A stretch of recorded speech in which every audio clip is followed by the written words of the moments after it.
pessoal, sejam todos bem-vindos ao podcast do ILL, Instituto Liderança e Liberdade. Meu nome é Juliano Geschling, sou associado junto com a Daniele Ramos, que vai apresentar o nosso convidado de hoje, Fábio.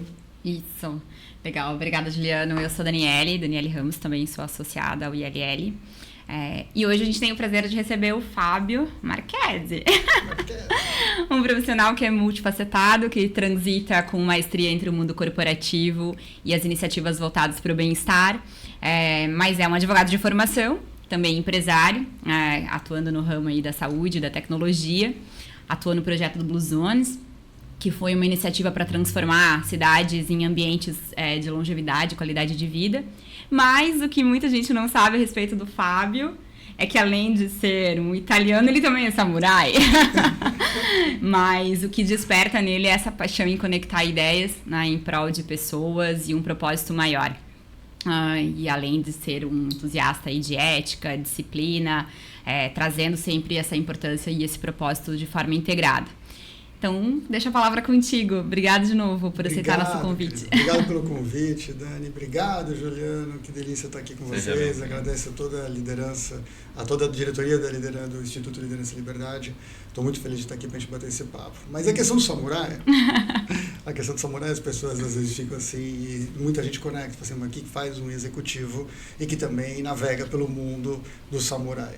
E é interessante que o Bushido, que é o caminho do guerreiro, que é o princípio do samurai, ele se conecta diretamente com tudo aquilo que um bom executivo, um bom empreendedor deveria, ou pelo menos gostaria, ou deveria almejar ter, relacionados a princípio, ética, disciplina, mas principalmente conectado com algo superior. Quando você consegue ter uma percepção daquilo que você faz, você está conectado com algo superior, você consegue entregar de uma forma muito mais fluídica as iniciativas pensando no bem coletivo. Que o sinônimo de samurai é servir. Sim. Então, isso acho que é um princípio muito legal. Como samurai, até para deixar as pessoas mais contextualizadas, né, Juliana? Como Samurai, a gente sim usava aquelas armaduras, né?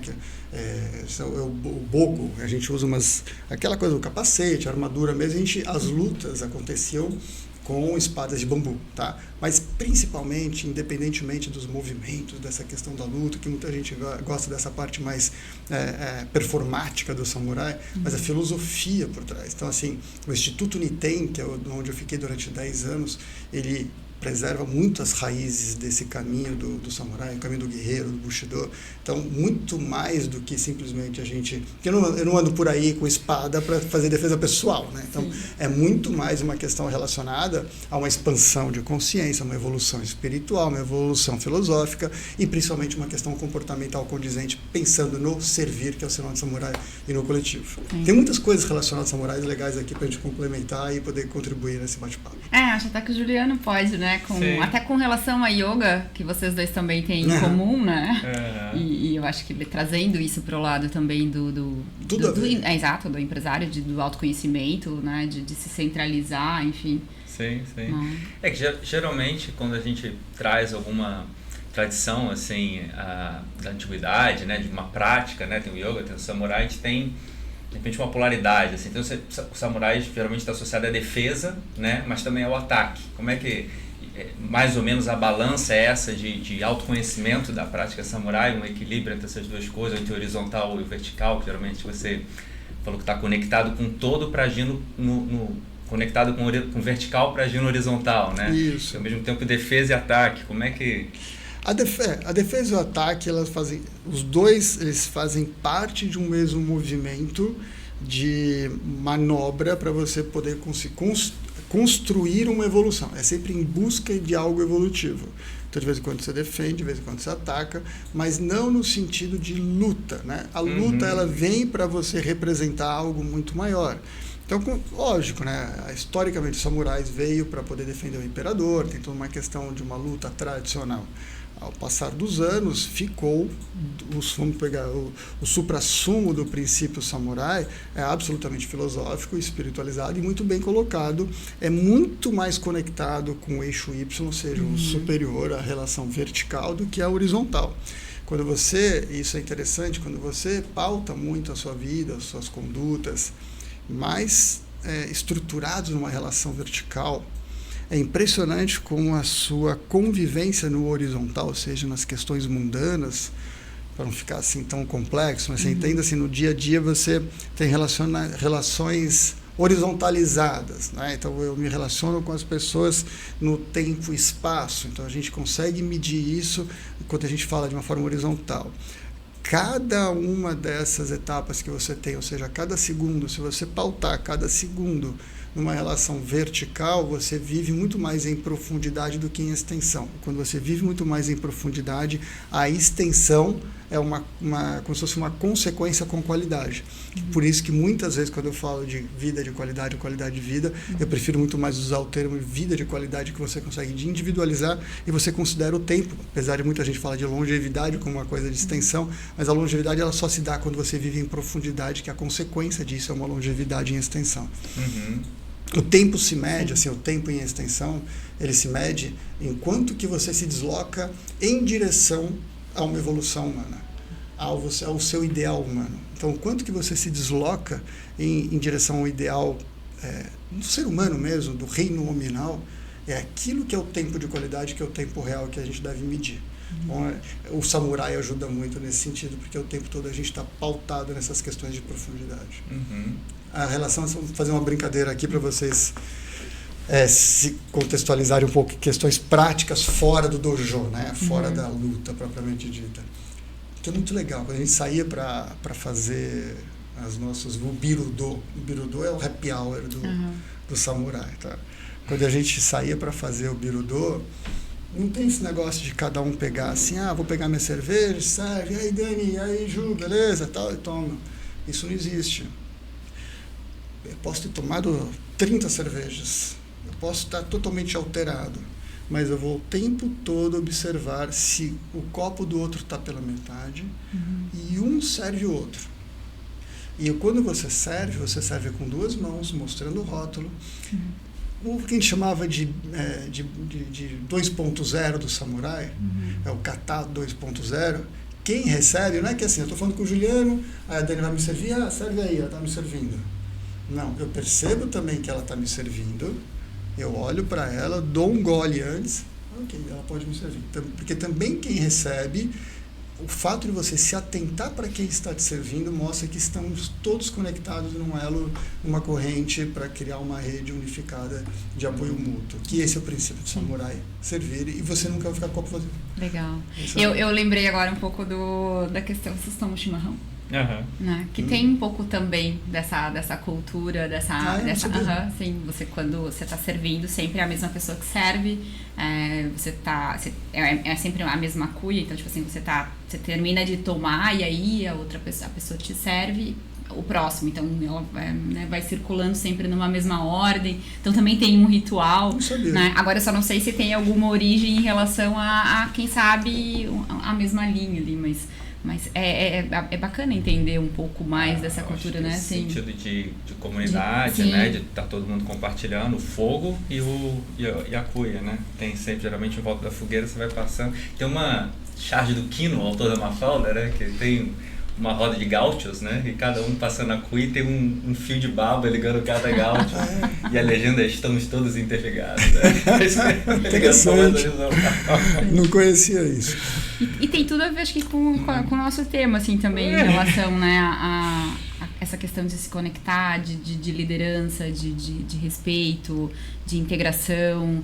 Mas, enfim, vai lá, Juliana. Quando você falou dessa... ou seja, a partir do fortalecimento vertical, ou seja, de um autoconhecimento profundo, você consegue se ver mais no outro de uma forma muito mais clara, né? Porque você conhece profundamente esse próprio, está em paz consigo, né? Então, consegue olhar para o outro, né? Ou seja, aquela história da máscara do avião, né? Você põe a máscara em si para depois... Então, quando você diz que um efeito prático do samurai é você estar com o seu copo, mas prestando atenção no do outro, é porque o trabalho de casa foi feito, né? Ou seja, você encontrou sua fortaleza para conseguir enxergar o outro como um espelho de si, né? Ou seja, até inspirá-lo, né? É um ato de inspiração também. É uma inspiração, mas como o sinônimo de samurai é servir, eu acho que a essência da liderança é servir. Então, o tempo todo você tem que você tem que suprir. A liderança é suprir, seja questões materiais, seja questões operacionais, sejam questões emocionais, sejam questões... o grande papel da liderança é você criar esse amálgama, essa liga, para que todos falem uníssono, para que você consiga fazer uma entrega unificada para aquilo que se pretende.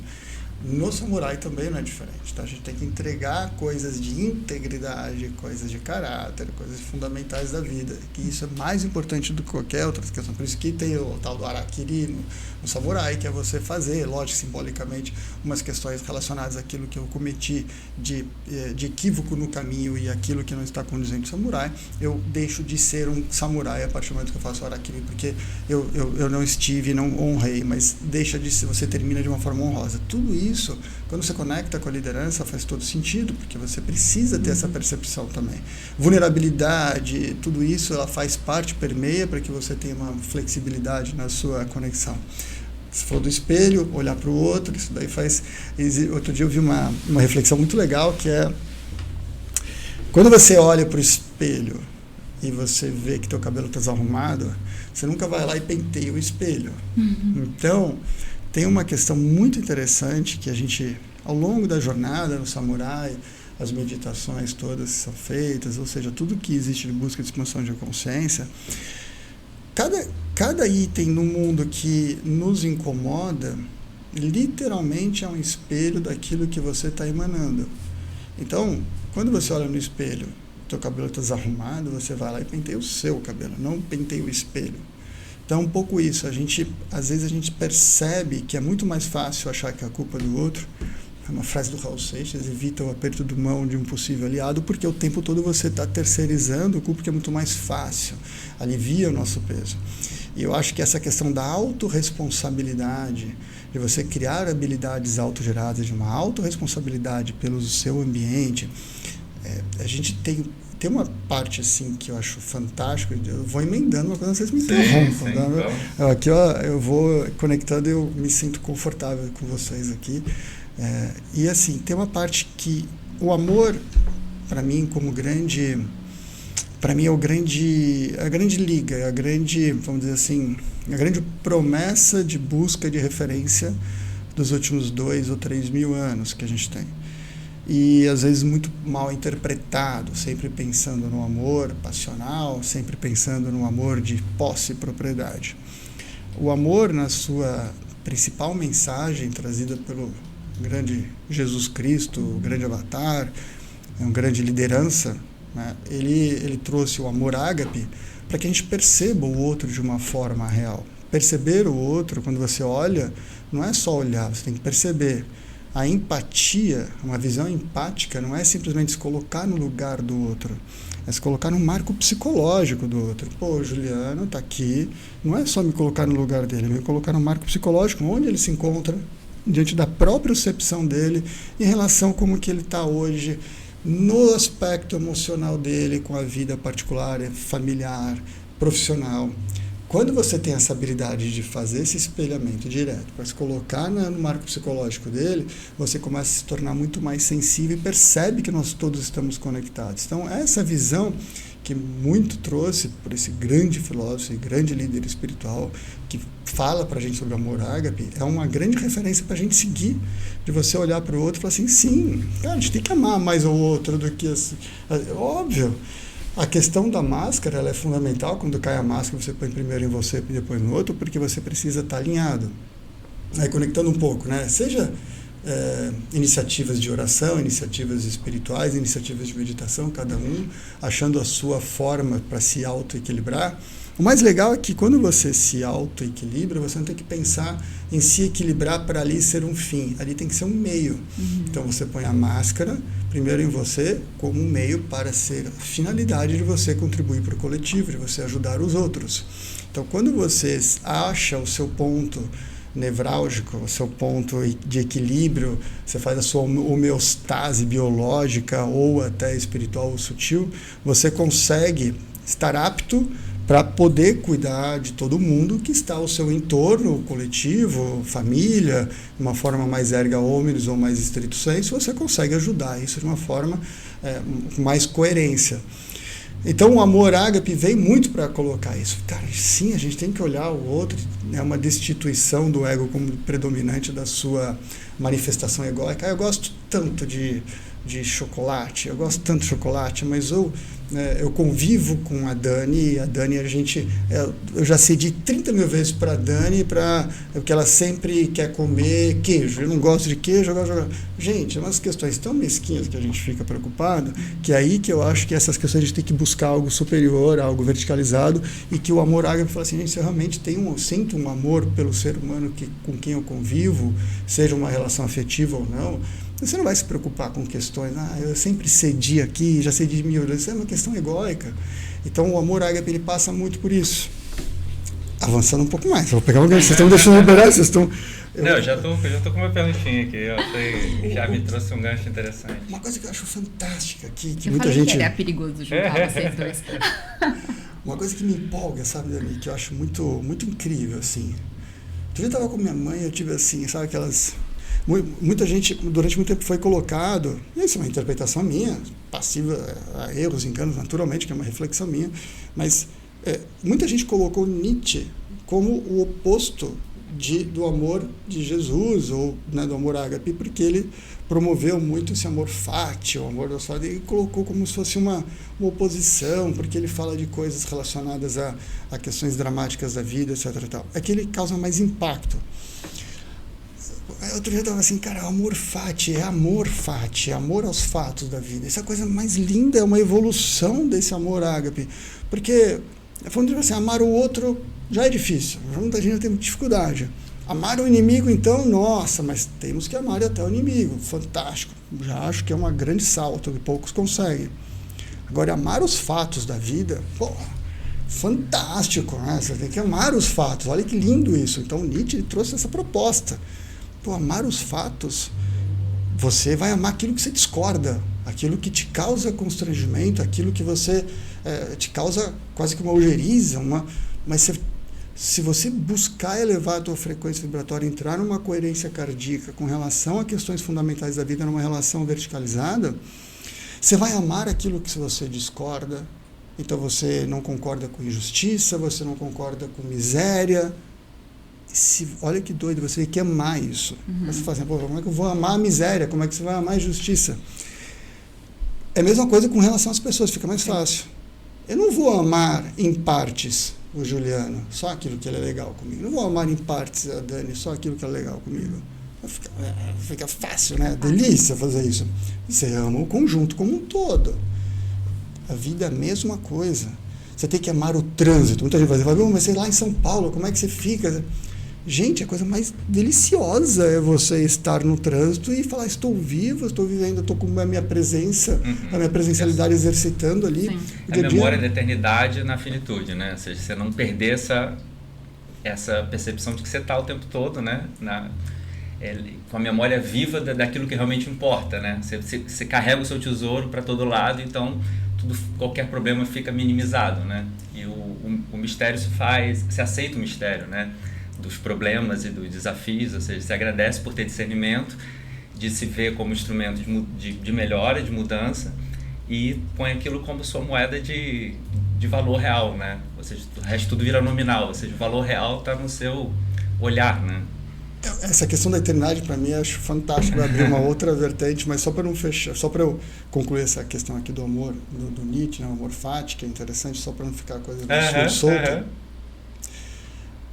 Quando você ama, você tem impulso dentro de você para querer transformar. Quando é indiferente,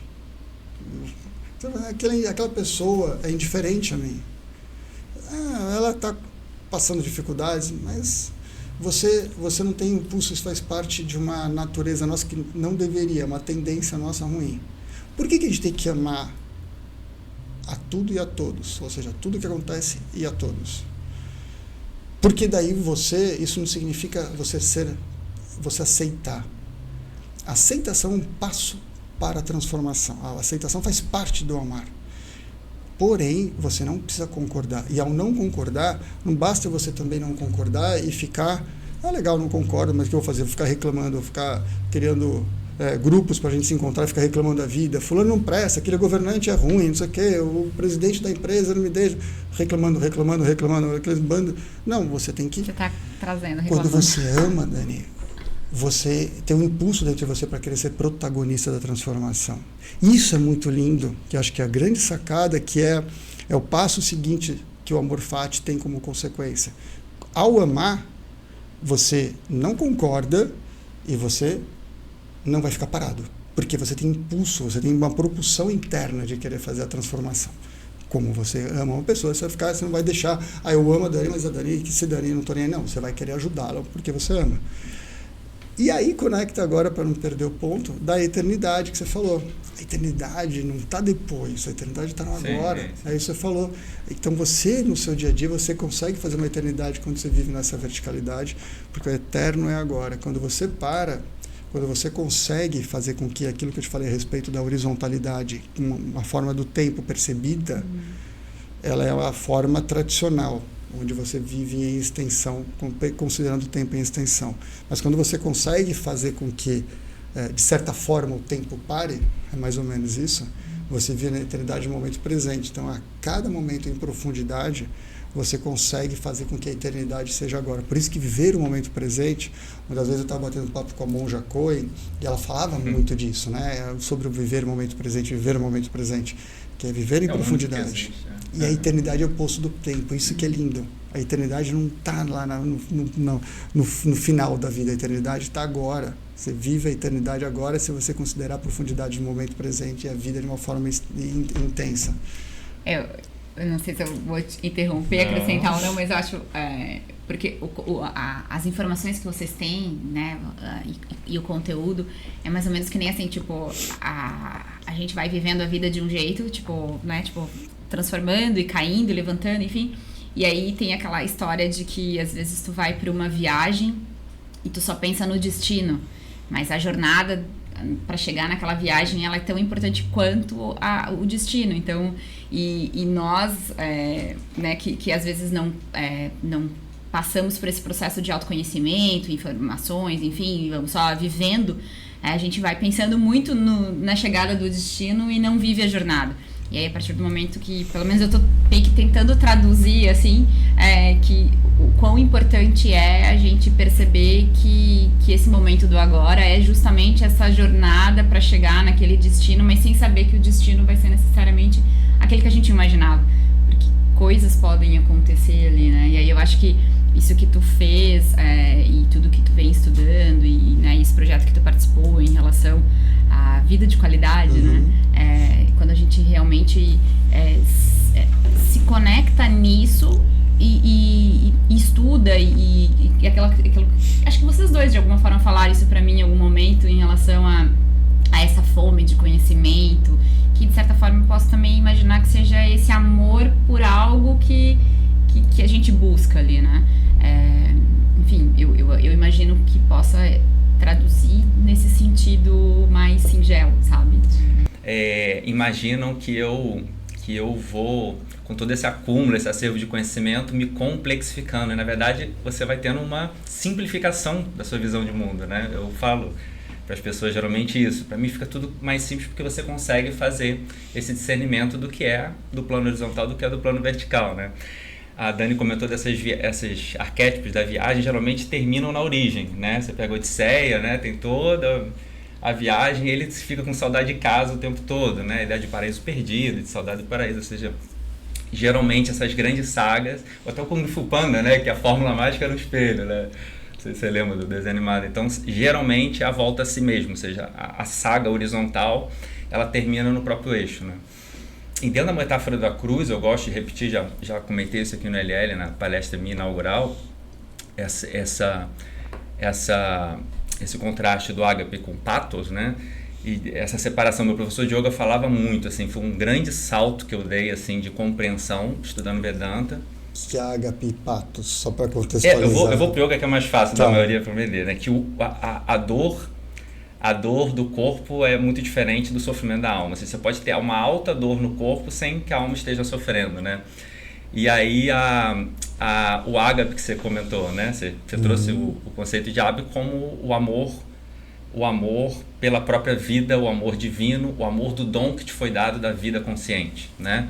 E que você transborda para o próximo a partir do momento em que você está pleno desse amor, você se entusiasma, se enche de Deus e transborda para o próximo, né? O ágape é um pouco essa... Primeiro, amar a Deus, não como uma hierarquia, mas é uma necessidade você antes se conectar com a sua origem para poder transbordar, senão você não vai ter o que transbordar, né? Porque a infinitude só vem com a conexão. E o pathos é a paixão de Cristo, que é a dor do corpo. Então, a metáfora da cruz, ela leva ao extremo a essa separação. E a gente se faz a pergunta, Jesus morreu feliz? Morreu feliz no ágape, mas morreu triste no pathos, né? Então você consegue ter essa separação extrema, da extrema felicidade e da extrema dor, né?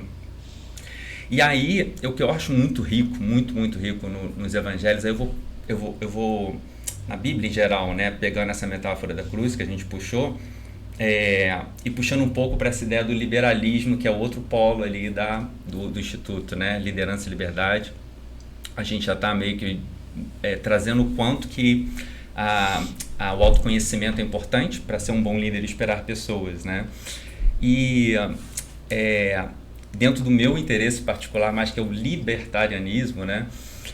Usa-se muito dentro de todas as experiências da antiguidade civilizacionais, né? Ou seja, o povo judeu em Israel, a democracia ateniense e por aí vai, o Império Romano, etc., de que as 12 tribos de Israel, com seus juízes, foi o primeiro estado, digamos, descentralizado, com 12 tribos, com seus juízes baseados nas normas do direito natural, digamos assim, para trazer uma ideia mais moderna, né? De não agressão e não engano. Basicamente, né, os 10 mandamentos é não agredir fisicamente, não roubar e não enganar, não causar falsa testemunha, não adulterar, etc. Então, o que se traz muito hoje para a leitura dessa ideia de liberdade, né, da liberdade individual, ou seja, espiritual, de conexão com o divino, com a liberdade social, é quando após esse período, né, que está lá na Bíblia como livro de Juízes, né, entra o livro de Samuel, no qual os judeus em algum momento pedem um rei. Por quê? Samuel era um profeta que uniu muito essas tribos que já estavam muito em desacordo, né? E os filhos dele eram corruptos. Eles falam, seus filhos são corruptos, não são como você. Dê para nós um rei como as outras nações. E quando Samuel vai consultar Deus sobre isso, Deus diz, eles não estão dando as costas para você, estão dando as costas para mim, né? Em que sentido isso? Ou seja, a lei já foi dada, né? Ou seja, o código de ética do convívio humano é coordenação entre vocês com base na não agressão e no não engano. Uhum. A partir daí, o rei são esses mandamentos. E os juízes, que são, digamos, anciãos, experientes, nos quais vocês confiam, vão julgar os casos particulares, né? Então, digamos, foi o primeiro estado centralizado da história e em algum momento eles querem os reis como as outras nações. Ou seja, não há uma motivação nem espiritual, nem intelectual, nem lógica, é simplesmente digamos, um efeito de manada, né? Nós queremos, a gente está em tribulação e a gente quer imitar as outras nações e todo aquele patrimônio cultural e espiritual que eles receberam, né, daquele acervo cultural foi jogado fora e daí a fala de Deus de que eles estão dando as costas para mim, né? E de fato quando Jesus vem como um rei, se anunciando como um rei que não é deste mundo, é justamente este rei que vai trazer os 10 mandamentos de volta, né? Reduzido em 2. Mas basicamente amar o próximo como a si mesmo é não roubar, não matar, não agredir, né? Então, assim, eu gosto muito de entender digamos, o monoteísmo como um princípio de realidade, né? O princípio de realidade da regra de ouro, de não fazer o próximo que você não gostaria que fizesse a si próprio. Ou seja, digamos que as 12 tábuas resumem isso, né? E que Jesus vem resgatar isso. Siga apenas isso. Joga tudo fora, a lei é essa, né? Então eu acho interessante quando a gente não quer muito assumir bandeiras, eu sou liberal, eu sou esquerda, eu sou direita, eu sou libertário, né? Você trazer para a raiz, às vezes conceitual, puramente lógica, mas usar, digamos, todo o nosso acervo cultural para fazer, às vezes, uma leitura que está pronta ali, né? Só para finalizar, assim, tem uma fábula de Esopo que caiu na minha mão outro dia, que Esopo é século VI antes de Cristo, é mais ou menos quando o livro de Samuel foi escrito. Achei curioso, né? Que é muito curtinho, assim, mas as rãs estavam no brejo e pediram um rei para Zeus. Aí Zeus acha graça daquilo e joga um graveto. As rãs sobem no graveto e falam, esse rei tá muito mole, né? A gente quer um rei de verdade. Aí Zeus transforma um graveto numa cobra d'água que come todas as rãs. Pronto, vocês tiveram um rei. Então, ou seja, eu acabei dando uma de entrevistado aqui, pois pergunta gigante. Mas olha... Mas para trazer essa riqueza, né? Eu acho que porque uma parte do que a gente queria também traduzir aqui, né, aproveitando a oportunidade de você nos ceder essas horinhas agora para nós, era tentar conectar um pouco do que é o Instituto para nós aqui, não só falando em liderança, mas também tentando trazer um pouco dessa questão, né, da liberdade, e que daí para nós vai muito para essa linha, né, da questão econômica e tudo mais, e que daí a gente queria tentar vincular o teu conhecimento, essa tua experiência que tu teves nesse projeto de vida de qualidade, né, para que a gente pudesse tentar mais ou menos entender, por exemplo, assim, uma vida de qualidade, a gente pode, por exemplo, ter melhores hábitos em relação à questão de esporte, de disciplina, de alimentação.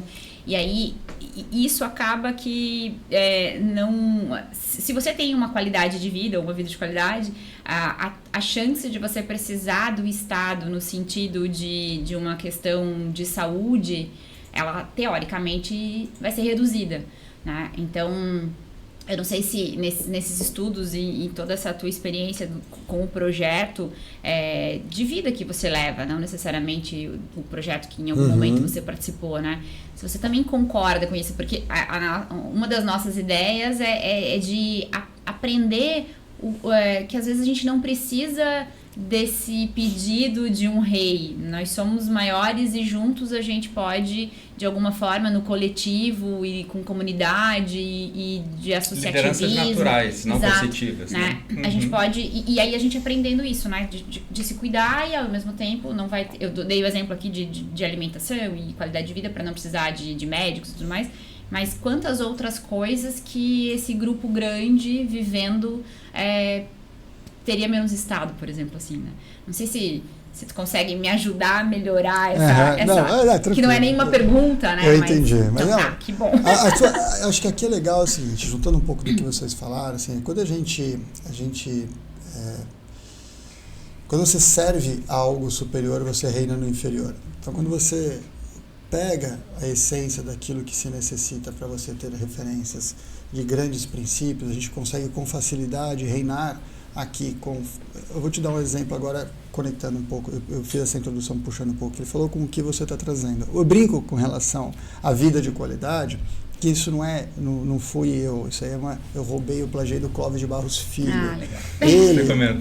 Ele fala assim, outro dia ele estava brincando, falando, gente, esse negócio de qualidade de vida, de qualidade de vida, o que é qualidade de vida? Existe uma pasteurização sobre isso, que é sobre, qualidade de vida é viver num lugar onde você está num ambiente idílico, fantástico, com cachoeira, com grama, né?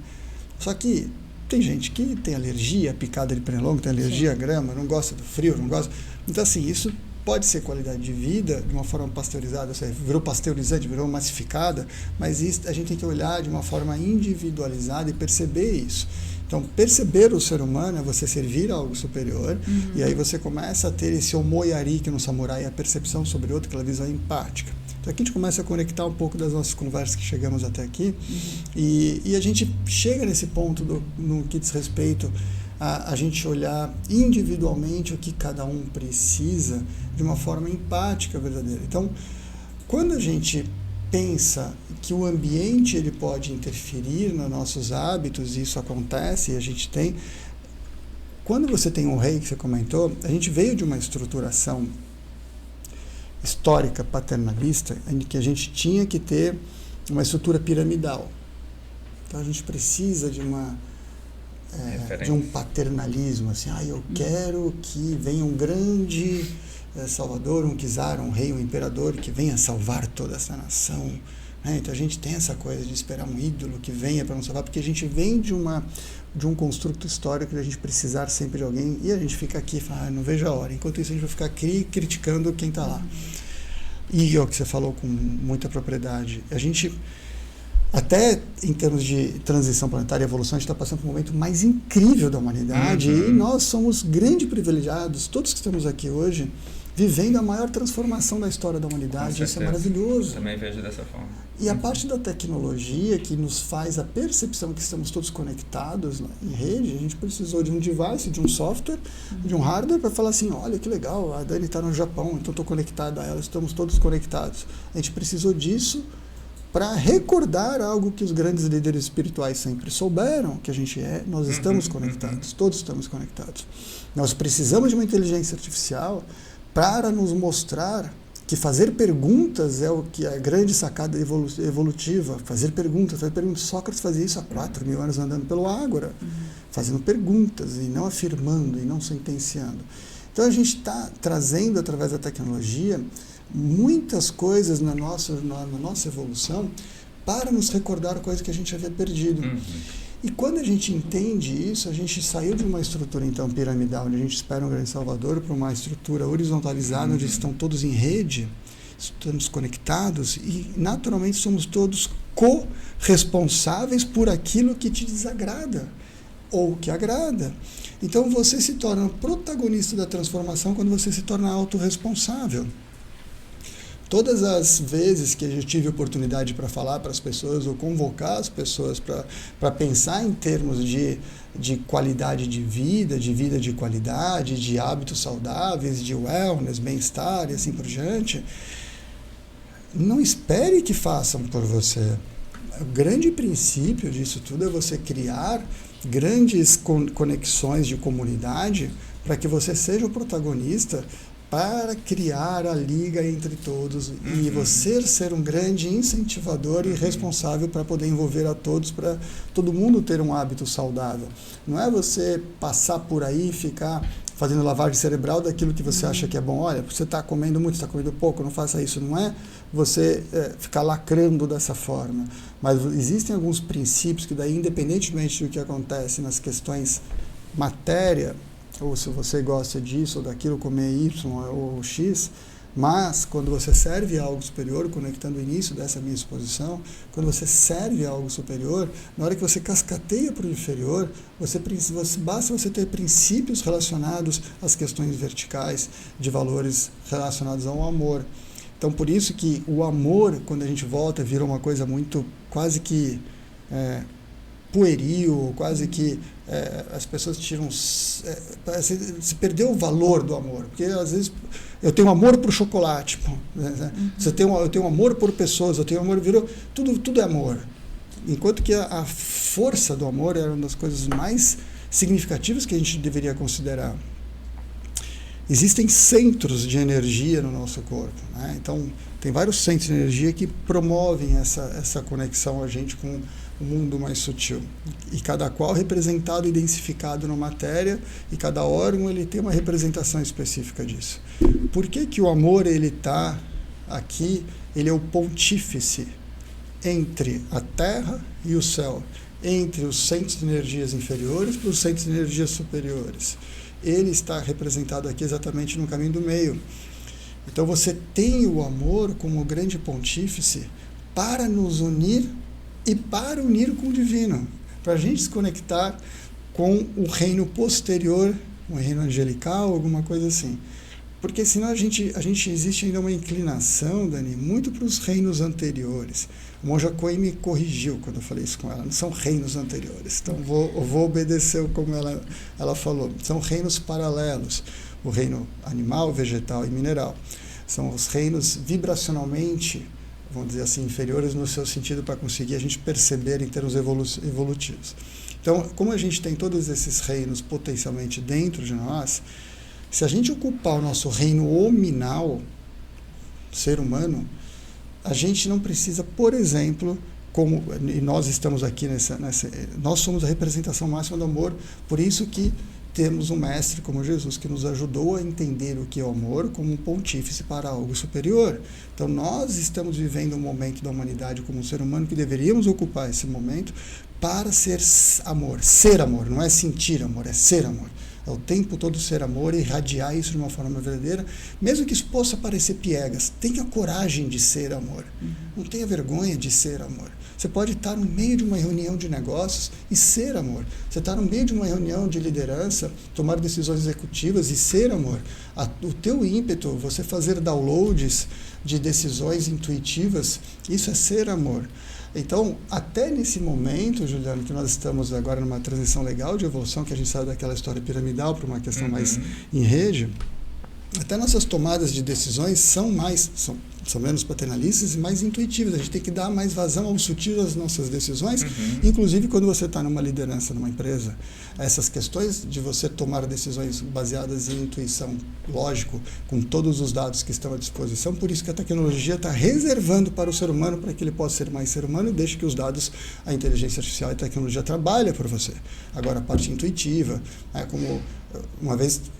Santo Agostinho, uma vez, é engraçado, ele falou, perguntaram para ele assim, sobre o tempo, ele ficava discutindo com Deus sobre o tempo, né? E aí foi perguntado para ele sobre o tempo, ele falou, olha, eu sei sobre o tempo, eu sei. Mas quando me pergunta... Quando me pergunta eu deixo de saber, cara.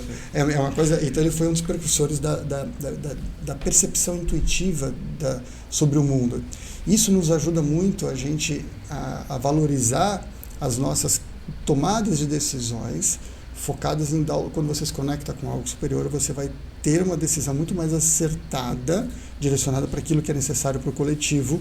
Isso tem a ver com servir, tem a ver com liderança, tem a ver com você convocar as pessoas para todo mundo se envolver em algo em prol de alguma coisa positiva, e você não ficar tão preso numa parte de uma colocação aqui do Juliano, de você ficar preocupado sobre o seu rótulo, se você é X, Y ou Z, ismos que são definidos, porque daí toda vez que você define um ismo, aquele que é o ismo X, ismo, o Y, ismo, o Y vai falar, então, porque o outro é X, então vou manter afastado.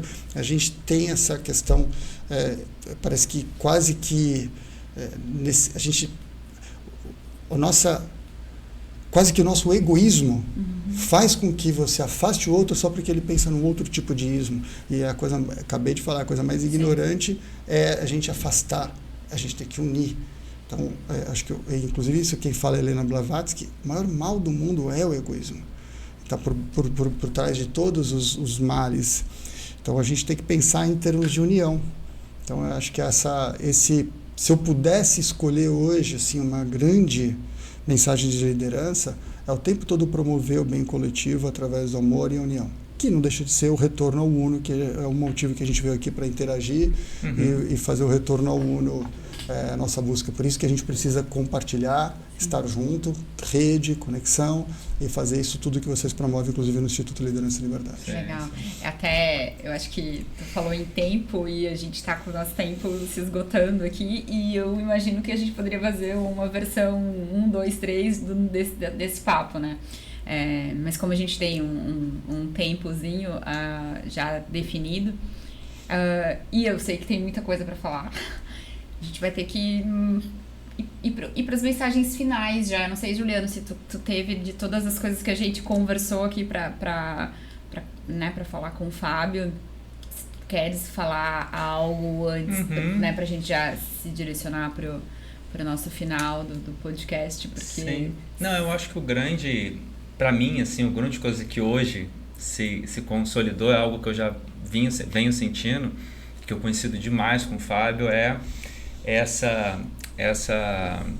evitar esses rótulos, né? Somos, né, um ismo ou outro ismo, e muito mais ir para ou trazendo um recurso histórico, literário, religioso para contar uma história e ver se isso faz sentido, ou ir para o raciocínio lógico mais cru.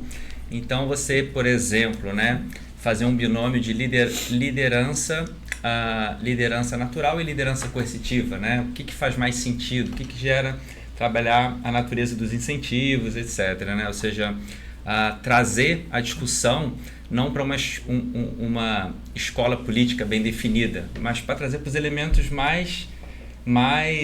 os elementos mais elementares, digamos, para os fatores mais elementares daquela discussão. O que é isso exatamente, né?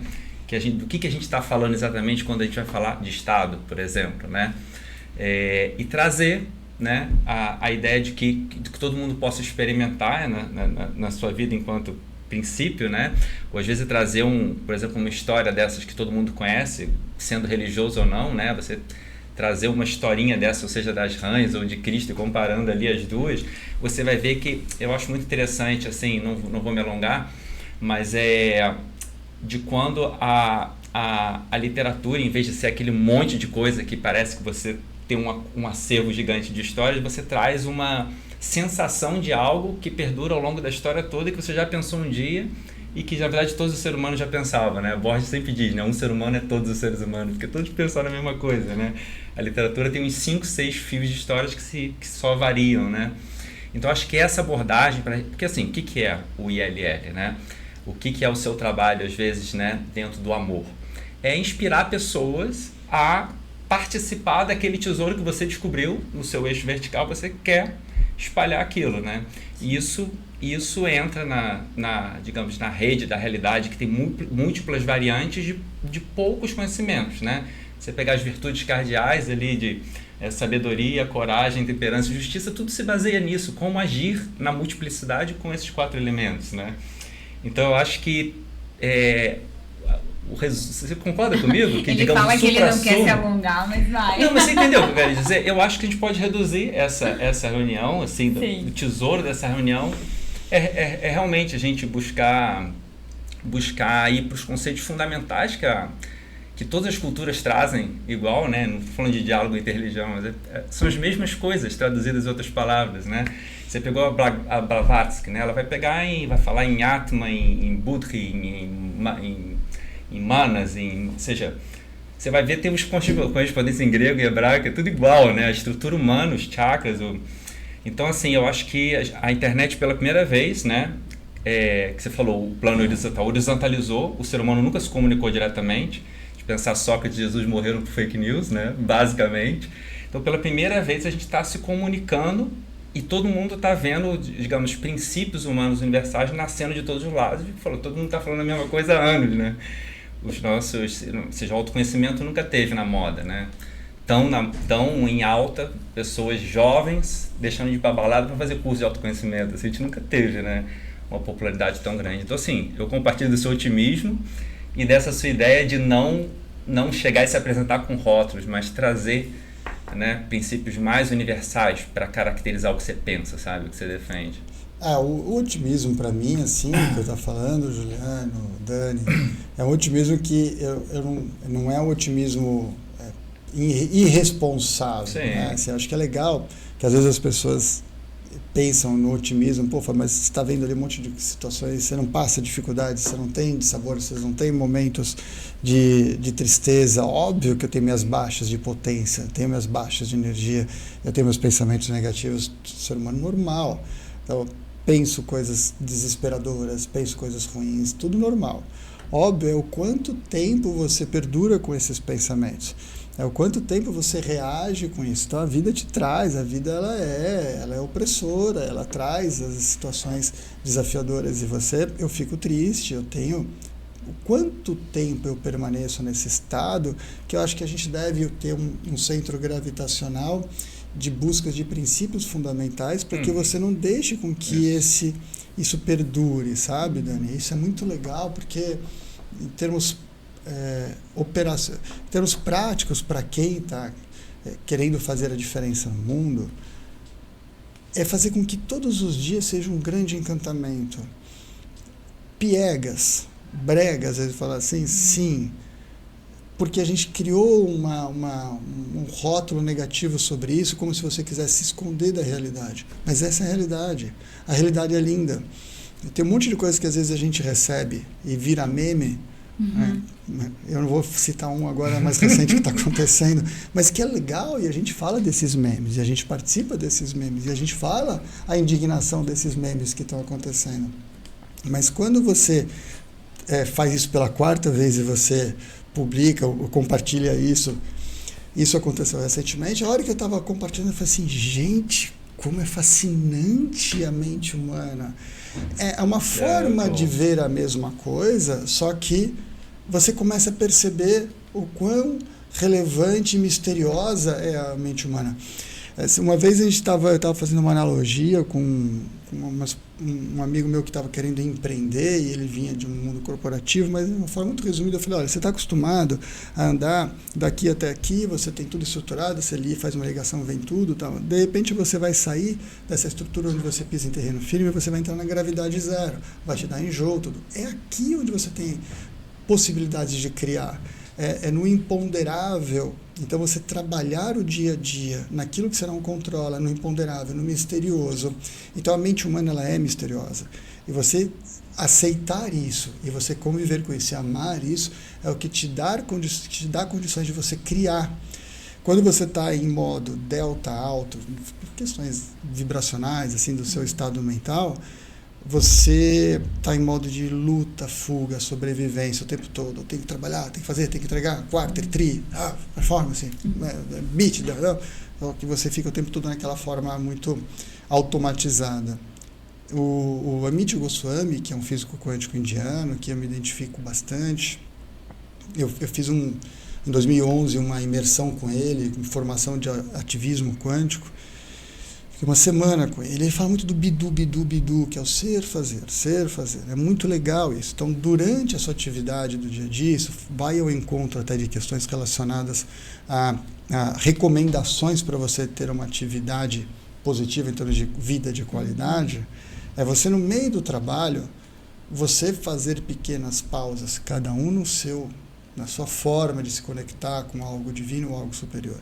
Você fazer sua oração, você ter 5, 10 minutos, retirar para você fazer uma introspecção, meditação, para você voltar a se reconectar com o ser. Nesse momento, quando você volta a fazer com muito mais criatividade, você se torna muito mais criativo, que é a essência do ser humano de criar situações positivas, legais ou inimagináveis. Colocar pautas a gente estava, acho que na segunda-feira falando sobre isso, ao invés de você ir o tempo todo buscando soluções, tá aí a inteligência artificial mostrando quanto que a gente tem que fazer perguntas, ao invés de você levar soluções, fique em cima de perguntas. Vamos colocar aquela situação e vamos elaborar entre as pessoas que estão ali debruçadas sobre aquilo muitas perguntas e fazer com que cada um supere a si mesmo, tendo inspirações nunca antes pensadas. Ela mesma nunca tinha pensado que é onde você está no terreno desconhecido. Todas essas isso é qualidade de vida, isso é liderança. Isso vai ao encontro com bons hábitos. Você ter bons hábitos, você começa naturalmente, não por uma questão externa, porque houve uma imposição, que você leu numa revista que você tem que comer isso, comer aquilo, etc. Cada um vai encontrar a tua homeostase, o seu equilíbrio das suas necessidades materiais com a sua vibração sutil. Cada um tem uma particularidade, uns podem comer uma coisa, outros podem comer outra, uma coisa faz mal. Então, cada um tem que encontrar. Isso é vida de qualidade. É você individualizar o que cada um precisa. Senão você transforma todo mundo numa cadeia de robôs onde todo mundo fica igual e você joga todo mundo na mesma vala. E quando você fala tanto da saúde mental, todo mundo promovendo essas questões relacionadas à saúde mental, que as empresas e corporações têm que implementar, não está sendo observado isso. Fala que você, para ter saúde mental, você precisa colocar certas regras numa determinada companhia. Essas regras vão ser, de novo, impostas de uma forma massificada. Cada um tem uma particularidade, é um universo muito particular, maravilhoso, é um mistério. Mas então o empreendedor tem que olhar para cada um, tem 20 mil funcionários. Não, óbvio que não, pelo amor de Deus, né? Não é isso. Mas se você encoraja no ser humano, o seu colaborador, para ele ser um cooperador, ele começar a cooperar, ele se torna um empreendedor da vida, independentemente de ser um empreendedor profissional, ele se torna um empreendedor da vida. Quando ele tem isso incutido dentro dele, ele começa a incutir nele uma autorresponsabilidade sobre tudo que está ao entorno dele, e ele não fica, por isso que a gente conecta com um monte de coisa que a gente falou hoje. Ele não fica parado, estagnado, com o status quo que ele discorda, ele ama aquela situação, ele não reclama daquela situação, ele ama, e ao amar ele consegue criar impulsos internos que o motivam a ter criatividade conectada com algo superior para achar uma solução para fazer aquela transformação onde ele vai promover aquilo e não esperar que façam por ele. Então você começa a criar, olha, tudo que a gente vai conectando, a gente começa a conectar um pouco de tudo que nós conversamos aqui para chegar num espiral aqui de uma percepção de valor, que é, no final das contas, a habilidade autogerada que o ser humano tem nato dentro dele. E às vezes, assim, não precisa ter grandes, e aí uma coisa que o Juliano conectou, muito bom, não precisa ter grandes conhecimentos. O conhecimento, ele tem que ser um meio para, no final, você adquirir sabedoria. Mas um dos maiores sábios que sempre existiu na história, eles eram camponeses, pessoas simples, mas que eles eram conectados com algo superior. E muitas coisas são simples. E é na simplicidade que a nossa mente humana não consegue atingir.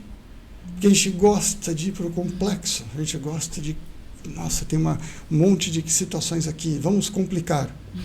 E é no simples que está a solução para tudo. Quando você consegue, aí são termos de física quântica, tudo, atingir campos onde você é nada, ninguém, que é, em termos mais conhecidos espirituais, quando você se diminui, Deus cresce em você, acho que é mais fácil essa percepção para quem nos ouve. É quando você dá espaço para uma força maior, universal, operar junto com você, sem que o teu ego determine, eu sou Fábio, eu estou aqui, eu estou no ápice da minha vida, atingi o ápice do meu enquadramento social, tenho tantas empresas, eu sou CEO, ganhando dinheiro, eu sou o cara... Até aquela história que está falando sobre legitimidade, agora tudo que eu falar, todo mundo vai me ouvir, posso falar qualquer besteira, porque eu estou um cargo que eu falar, todo mundo vai me ouvir. Então, você é o teu ego, é o enquadramento social determinando aquilo que você é.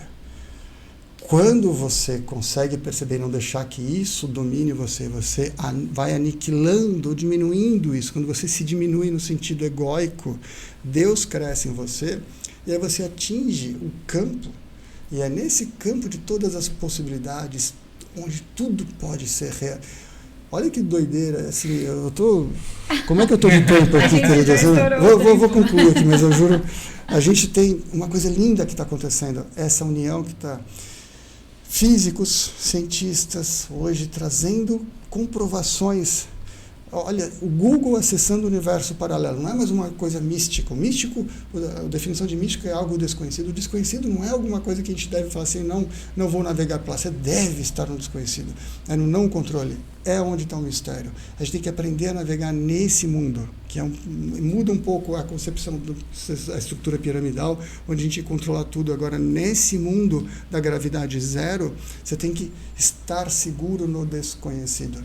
E tem hoje tecnologias fantásticas, Google acessando universos paralelos.